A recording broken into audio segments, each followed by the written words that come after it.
Hello and welcome back to the another session of SIW. This time, I don't think there's a theme for the four movies, except that they're all from different countries, so I just got some diversity in here. Um, all of them are pretty good. I did watch like one's kind of janky, but that was kind of on purpose. I'm like, okay, we have three pretty good movies. Let's just throw in some schlock. But it was actually, even though I expected it to be bad, it was actually better than I thought. So pretty good list this time. All different genres too. So hopefully you enjoy. First off, we have 1967 Samurai Rebellion, a Japanese classic movie. We did do a samurai movie recently, maybe a couple weeks ago, and I kind of expressed my general thoughts on samurai movies, being that they can be very good, but all of them kind of feel similar as they're more traditional, so they have like a pretty easy to read plot line. Like they feel almost like a,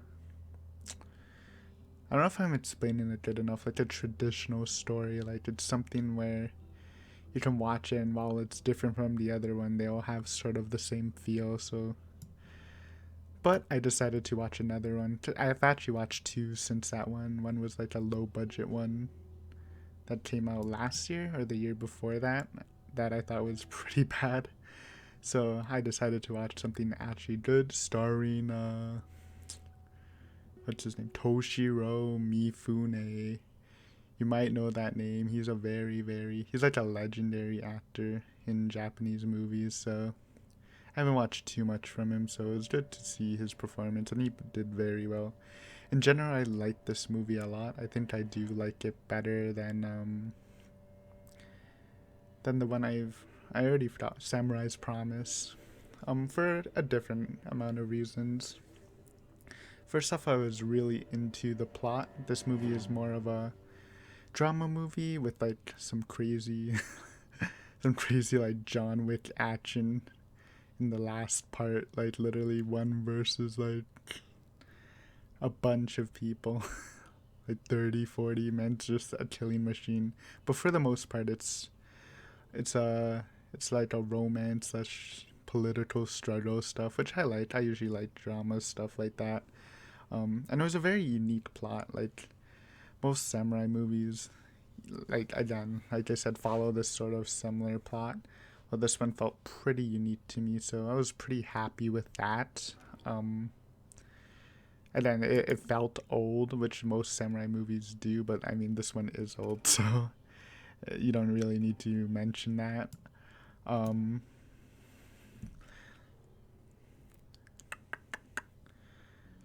I think the action was, again, it was some crazy action scene. Well, I do think the more modern one, the Samurai's Promise, was a bit sleeker. This one was pretty cool to see just one monster fight a bunch of people almost unrealistically. There wasn't a lot of blood either, but that's probably just restraints from being old, I'm guessing. Um, but I was really into the main characters and the main storyline about like it's basically this important samurai family got a hand me down wife for their youngest son, which they weren't happy about, but it turns out she was a pretty good wife and they fell in love. But then because of complications, a couple of years later, the rulers wanted the wife back. So then that's what caused the rebellion, because obviously that's really unacceptable, right? You can't just give and take like that. So that's the basic story. It sounds basic, but it's interesting. You get a lot of dynamic talk and stuff with the main cast. Obviously, I like the father, Toshiro Mifune, was like the cool guy. And I've stated before, one of my favorite character traits and characters are, if they're cool, I will like them. My version of cool, anyway. So I was happy with that. And the son and the wife were definitely a fun couple to like see grow and progress, as they started off pretty awkward because again it's not a marriage that either of them really wanted, and it was good to see them grow to love each other and face criticisms from their own family, because obviously if you do go on a rebellion you're gonna mess up most of your family and like family friends or friendly clans or whatever. um but yeah, again, basic story, but very, very polished, very cool action, and just a fun samurai movie. There's not much to say since I've already kind of covered the topic, but this is definitely one of the better samurai movies. And if you were really craving one, I would definitely recommend this one. It is in black and white, but it looked pretty good, anyways. And all the basics were there because again, this is a very well-regarded movie, so I was expecting that. I.e., the shots were fine, nothing crazy, but nothing bad either. So I would give this like a 7 out of 10, which means great. And yeah, I would recommend this one. Do not regret watching it. Next movie I will be talking about is 2008's The Chaser. This is a South Korean movie. It is, I guess, a crime thriller similar to other famous words like Old Boy and Man from Nowhere and I Saw the Devil. And I have to give it to Korea. I think that's probably my favorite genre from them, crime thrillers, because they made some really good ones. Even the ones I listed, I actually don't remember a lot of them except for Old Boy, but I have watched them before. And I think that's what they're well known for, right? They made a lot of good ones, so, and this was no exception. I really, really liked this movie. In terms of, it's not too actiony, like not martial arts stuff like The Man from Nowhere or even Old Boy. There's like that really good fight scene in there. It's more, again, chasing. It's this basic story is the main character is like a pimp, and a serial killer has been targeting his girls, so he's tracking him down. And the pimp was an ex-detective, and that's pretty crazy. So it was really fun and action-packed. There wasn't really a dull moment, which is good. I really, really liked the main character, though. His cool factor was premium. Like, I thought it was really, really fun to watch. And that's one of my favorite things, having a really strong character. So he was probably my favorite character out of every movie on this list. Same with the serial killer. I thought he was a pretty fun character to watch too. So if you have two clashing characters that are both interesting, it's always gonna be a fun time. The movie itself is pretty dark, and a lot of, again, it comes with this Korean crime thriller genres. They're usually pretty dark. Like, a lot of them are similar with their tones and how the movie goes. Like, it's a dark tone with a character that's not exactly a good person. Usually there's some pretty graphic, violent scenes with, and the ending's usually not too happy. Maybe a bit happy, like, it's kind of in the middle, like, it's a kind of good ending, but not really. And this one kind of fits all the check marks. So in that regard, it's nothing new to the genre. Like, it's not adding anything that any other movie of the same type has done before. But I thought it was very, very enjoyable.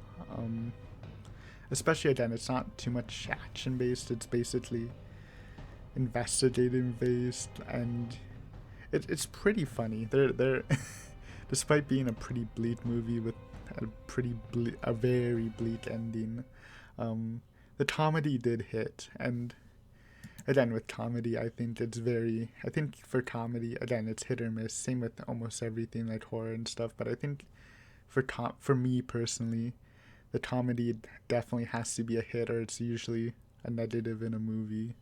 Like, I'm very sensitive to that, so the comedy does hit. It's fun. It's a fun. It's a crazy movie. Really like the main two, especially the pimp. He was good. And yeah, I would recommend this one. I think this one was my favorite movie of the bunch, and it's an 8 out of 10 for me. I don't think it breaks into the 9 or 10 yet, but I would definitely rewatch this again in the future. This does feel like it has a lot of rewatchability. And again, there are some very violent scenes, but it kind of comes with the territory. Um, but yeah, great movie. Would recommend. Out of everything, if you had to watch one and you are interested in those type of movies, and I think this one's a very solid pick. Next, I watched a Mexican film. I think this is definitely not the first Mexican film I watched, because I actually did watch another one the day before this, but I decided not to put it in the review because it was kind of dumb. But I do think I mentioned it and talked a little bit about it in one of the Yumi Nikki episodes, if you really want to know. I think it was called Bezo. It's like Beelzebub, but it was spelled differently. So yeah, but we're not talking about that today. We're talking about 2017's Tigers Are Not Afraid.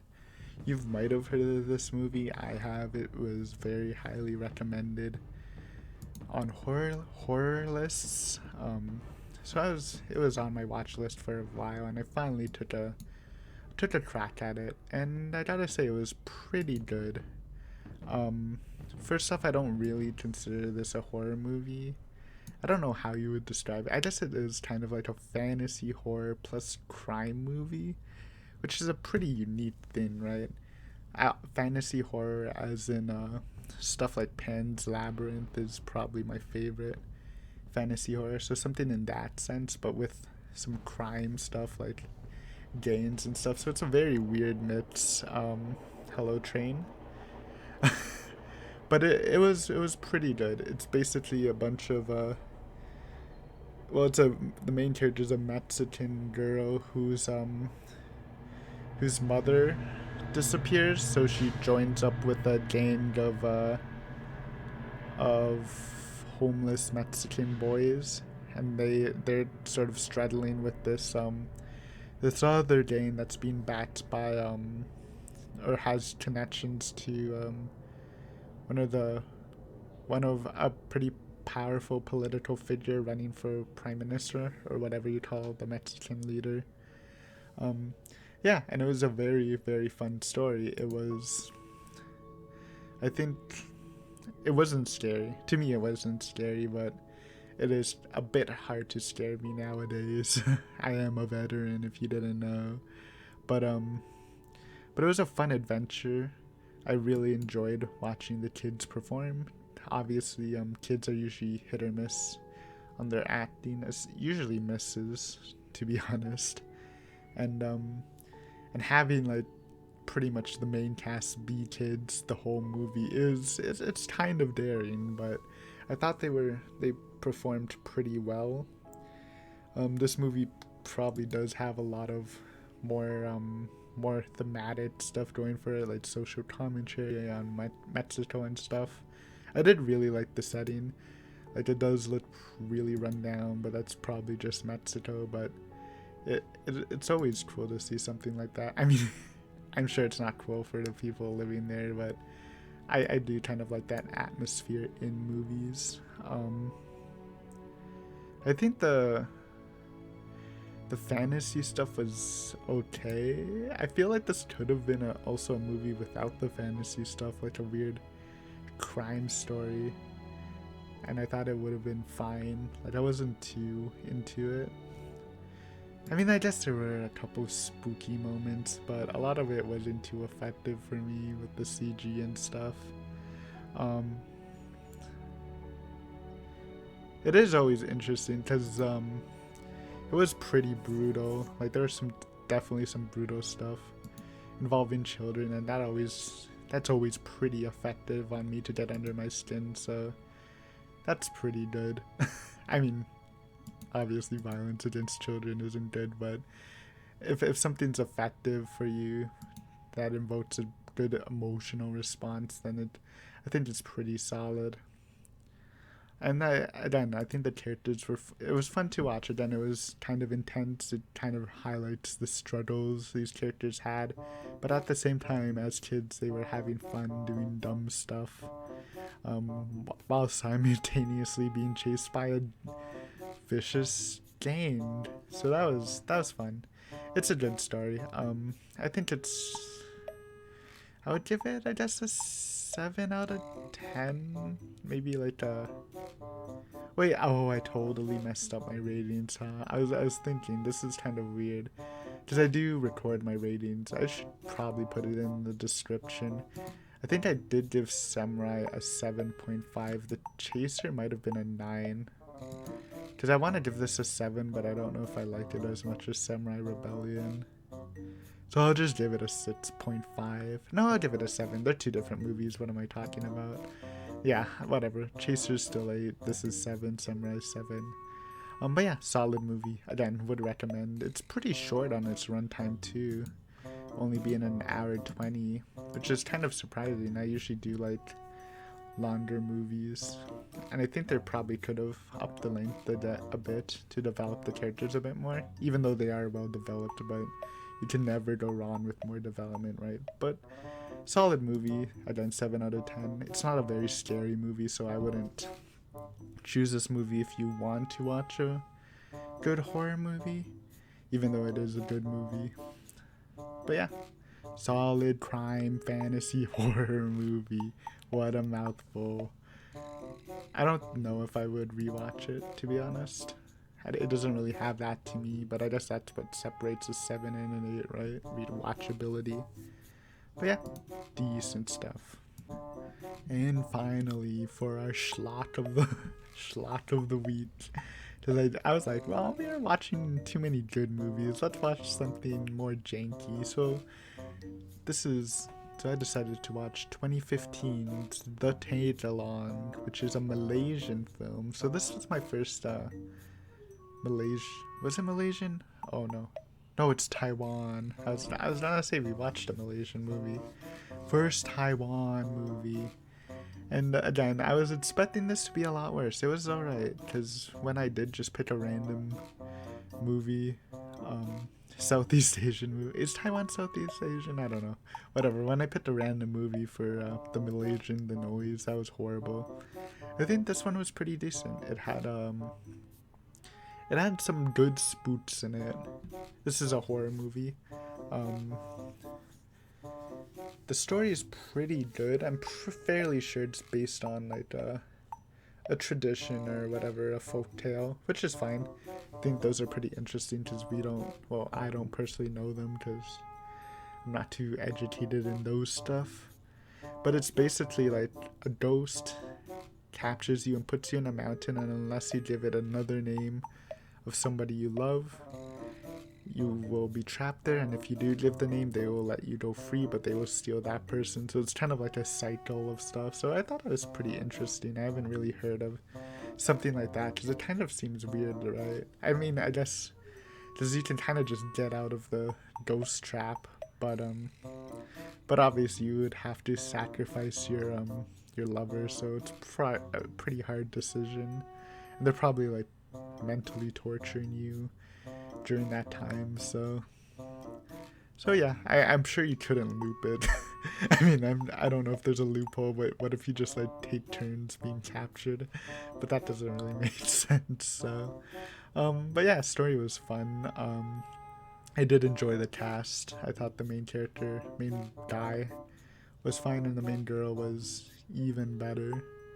And the spooks, they were alright. The spoiler alert, the spooky monster slash ghost protagonist, or antagonist, I guess, is a CG little girl, and sometimes it looks pretty derpy.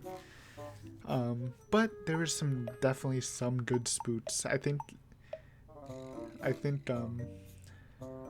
when they used her where she was only on screen for like a couple seconds, they worked the best. Like probably the spook of the movie for me was like someone, I forgot exactly how it happened. Someone walked into a room and then it panned over to the CG girl like on top of a cabinet with her joints sort of put in a weird order while she was sitting down, like a weird position. Like that's what she basically is. She has weird joint movements, which is always good for me. I do like that stuff. It's very reminiscent to Ju-on, and I've stated before, anything reminiscent to Ju-on is a point in my book. But then there are scenes where you just see her for a while and she just looks derpy. And I'm not trying to make fun of the CG spooky girl by not giving her a name, because I'm pretty sure she didn't have a name in the story. Because I usually do like to address the monsters by their names, but yep, no name, so you're just gonna be CG girl. And it gets even worse at the ending. I like it wasn't too bad, but then at the ending there's just a bunch of CG stuff going on, so it wasn't a very spooky ending. Love the setting. I don't know Taiwan, but I do love these sort of old Asian village style of stuff. It was pretty nice to see, and it was a nice forest at the end. There is a forest. I know forests are usually a sign of low budget stuff, this is obviously low budget. I wasn't expecting some high budget masterpiece from a poor country. But I do like forests in general. I know people don't, because you can just film in the forest for free usually. But it was cool. It was like a real mountainside in Taiwan, which was nice to see. So yeah, solid story, okay spooks, some not okay spooks, but that kind of comes with the territory. And I guess this was this a hit in Taiwan? Because it had, I believe it has 3 sequels. So, I mean, it must have done something well.